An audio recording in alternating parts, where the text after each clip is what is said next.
Bonjour et bienvenue sur Pas si simple, le podcast sans prise de tête qui vous aide à mieux comprendre le management, à faciliter le changement et à résoudre les conflits en entreprise. Je m'appelle Julie Roger et après plus de 15 ans passés dans les ressources humaines et la gestion de projet, j'ai créé Mélusine RH. J'accompagne désormais les managers, les cadres RH et les dirigeants d'entreprise. Tous les jeudis, dans ce podcast, vous trouverez ce qu'il vous faut pour atteindre les objectifs de vos projets, faire des relations humaines un atout pour votre entreprise et surtout, apaiser votre quotidien. Pas si simple, c'est aussi une newsletter à retrouver tous les lundis directement dans votre boîte mail. Le lien pour vous y abonner est en description. Si vous êtes à la recherche d'infos, de stratégies et d'astuces pour mieux gérer les relations humaines, alors vous êtes au bon endroit. Vous êtes prêts ? C'est parti !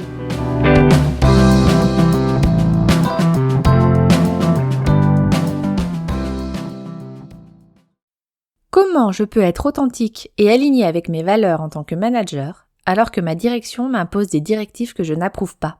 J'ai mis longtemps à comprendre que répondre à cette question est essentiel pour pouvoir simplement faire son travail. J'ai résisté pendant des années. Je me suis fabriqué une carapace et des masques en me disant que de toute façon, je n'avais pas le choix. Il fallait que je sois fidèle à mes employeurs, quel qu'en soit le prix à payer pour moi et quelle que soit l'image de moi que je renvoyais. Je sais que je suis pas la seule à avoir ressenti cette frustration de devoir dire ou faire des choses qui ne sont pas en accord avec nos valeurs. Pour certains, qui ne parviennent pas à mettre le doigt sur ce problème, tout en se rendant compte qu'ils sont en difficulté, cette situation peut les conduire tout droit au burn-out ou au burn-out. En réalité, j'ai compris que tout part de la congruence. La congruence qui veut dire être en accord avec ce que l'on fait, avec ce que l'on dit et avec ce que l'on ressent. On peut aussi parler d'authenticité ou d'alignement. Être congruent, ce n'est pas quelque chose de simple.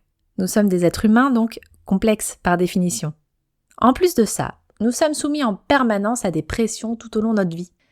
Pour essayer d'y échapper, on va mettre en place toutes sortes de mécanismes de défense, de protection ou d'attaque. Ces mécanismes sont là pour faire en sorte que l'on se conforme à l'éducation qu'on a reçue, mais aussi à ce que l'on pense être les attentes des autres. Ça rejoint le sujet des croyances limitantes que j'ai évoqué dans le podcast précédent. Le problème, c'est lorsque l'on fait ou que l'on dit des choses qui ne sont pas alignées, qui sont en contradiction avec nous-mêmes. Parce que dans ce cas, on adopte une posture qui n'est pas vraiment nous, qui peut nous empêcher de nous sentir bien, d'être en bonne relation avec les autres personnes autour de nous, qui peut aussi être un obstacle pour atteindre nos objectifs. C'est Carl Rogers qui a amené la notion de congruence. J'aime beaucoup Carl Rogers, c'est le père de la communication non violente. Il a beaucoup travaillé sur l'incroyable transformation qu'une bonne communication peut avoir sur nos vies. Être congruent, ça veut donc dire que l'on croit ce que l'on va dire, exprimer ce que l'on ressent et que l'on va faire ce que l'on pense. Vaste programme. Connaissez-vous l'accord Toltec qui dit « que ta parole soit impeccable » ? Eh bien, en réalité, on parle encore de congruence. Quand on parle de parole impeccable, ça ne sont pas uniquement les mots qui sortent de notre bouche. C'est aussi le contenu de notre pensée derrière, qui nous font dire ces mots.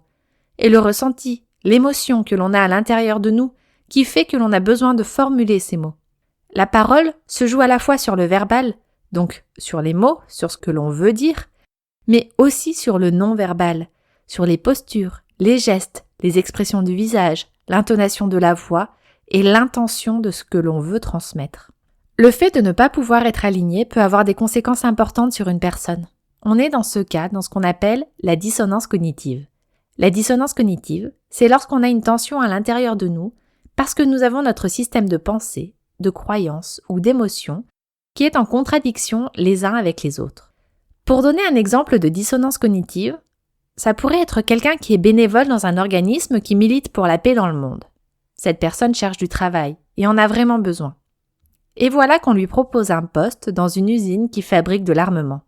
Vous voyez bien que dans ce cas-là, si elle accepte ce poste, il va être très compliqué pour elle de pouvoir dissocier ses valeurs et ses attentes profondes, qui sont de faire des actions pour militer pour la paix, et de l'autre côté, de travailler pour une entreprise qui vend des armes qui potentiellement vont servir pour la guerre. Voilà pourquoi il est important d'être congruent. Et même si cet exemple est quand même extrême, dans la vie de tous les jours, des petits riens vont faire que l'on se retrouve dans des positions qui sont très inconfortables, et on n'arrive plus à en sortir. Quand on est manager, ça peut être assez compliqué d'être congruent. Particulièrement lorsque l'on a des demandes d'une direction qui ne sont pas en accord avec nos valeurs et que l'on nous demande de déployer quand même auprès de nos équipes. Dans ce cas, comment faire pour passer un message qui soit à la fois aligné pour nous, mais aussi pour qu'il soit dans le sens de l'entreprise? Nous sommes dans le cadre d'un travail de manager.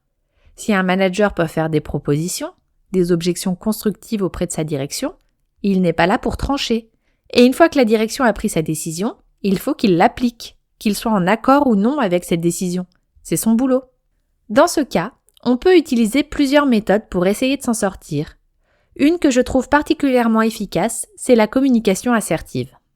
C'est une forme de communication qui permet à la fois de comprendre et d'observer ce qui se passe quand vous êtes dans une situation où vous sentez qu'il y a une tension, ou quand vous sentez que vous n'êtes pas aligné et que vous voudriez revenir justement dans cet alignement.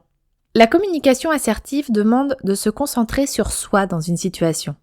Vous allez essayer d'analyser ce qui se passe pour vous, ce que vous ressentez, les émotions provoquées, ce qui est important pour vous, ce que vous aimeriez qu'il se passe, ce que vous aimeriez faire, ce que vous aimeriez dire. En même temps, et c'est là que ça demande un peu d'entraînement, vous allez aussi essayer de vous concentrer sur l'autre. Comment vous allez pouvoir regarder la situation de son point de vue en cherchant les mêmes choses que vous avez cherchées pour vous. Donc vous allez aussi regarder ce que ça provoque chez lui. Comment il exprime son point de vue, ce qu'il veut dire, ce qu'il exprime vraiment. Et enfin, vous allez vous poser la question du contexte. Le contexte physique d'abord. Qu'est-ce qu'il se passe tout autour de vous? Dans quel endroit a lieu la discussion? Est-ce que c'est un endroit fait pour vous mettre à l'aise ou pas? Mais aussi le contexte relationnel. Cette relation que vous avez avec la personne en face de vous, comment est-elle construite? Est-ce que c'est une relation de confiance? Est-ce que vous êtes à l'aise dans cette relation? Et pourquoi? L'objectif, c'est d'arriver à prendre du recul, de vous aider à observer cette situation, et ça va vous permettre de vous éloigner de l'émotionnel et de vous ramener sur du rationnel. Imaginez que votre direction vous dise qu'il faut restructurer votre service. Le directeur vous explique que financièrement, il est indispensable que des salariés quittent l'entreprise. Pour un manager, c'est une situation extrêmement compliquée. Maintenant, imaginez cette conversation. Vous êtes dans un bureau et vous avez le directeur de votre entreprise en face de vous qui vous dit simplement comme ça. « Écoute, voilà, on a des problèmes financiers, la situation est très tendue. Tu le sais bien, ça fait déjà des mois qu'on en parle. Aujourd'hui, on est dans l'obligation de réduire les effectifs. Donc, il va falloir que tu te sépares de personnes dans ton équipe. » Si à ce moment-là, votre réaction, c'est simplement d'être abattu par la nouvelle, et que la première question qui vous passe par la tête, c'est « Comment je vais choisir ceux qui partent ?» c'est que vous n'êtes pas dans le bon état d'esprit. Le risque, c'est que, entraîné par votre émotion, vous alliez directement faire une réunion avec votre équipe et leur donner l'information brute. Si vous faites ça, vous serez dans une situation où vous serez très mal à l'aise.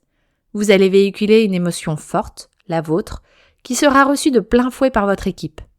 Le résultat sera que vous allez casser un lien de confiance, puisqu'en délivrant une information violente, sans préparation, sans explication, vous ne pourrez pas ouvrir un dialogue, et vous ne serez pas vous-même en état d'écouter les réactions de votre équipe. La communication assertive va, elle, se faire en 2 étapes pour la même situation. La première étape, vous êtes dans le bureau de votre directeur, il vous fait une annonce identique. Vous commencez par analyser ce qu'il se passe. Posez des questions. Pourquoi faut-il absolument prendre cette mesure? Que veut dire réduire les effectifs? Combien de personnes? À quelle échéance?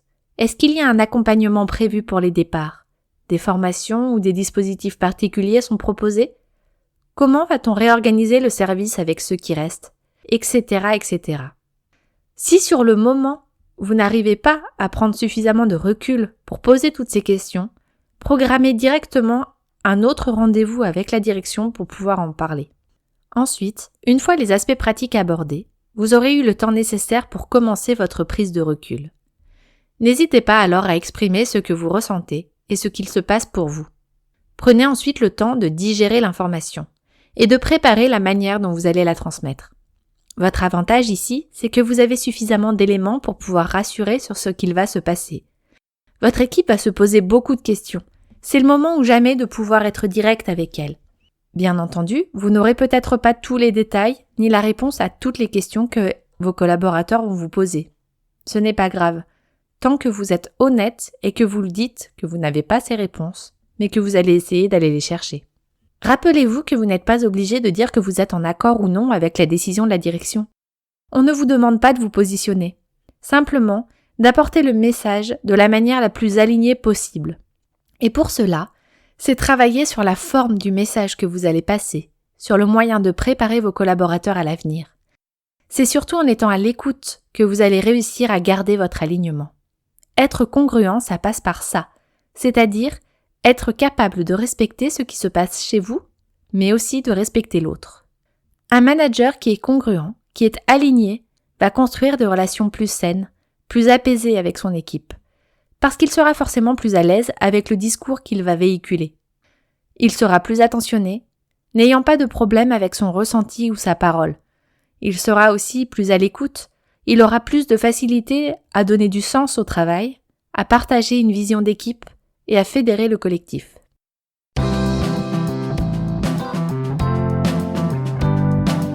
Pour aller plus loin sur le sujet, on en discute en commentaire ou sur LinkedIn. Vous me trouverez en cherchant Mélusine RH. Il existe aussi une newsletter du podcast dans laquelle je vous partage des bonus complémentaires. Le lien est en description si vous voulez vous y abonner. Un grand merci à tous ceux qui prendront le temps de noter le podcast. En plus de m'aider à le faire connaître, ça me permet de savoir ce que vous avez aimé comme sujet et à améliorer mon contenu. Je vous souhaite une excellente journée et je vous dis à jeudi prochain.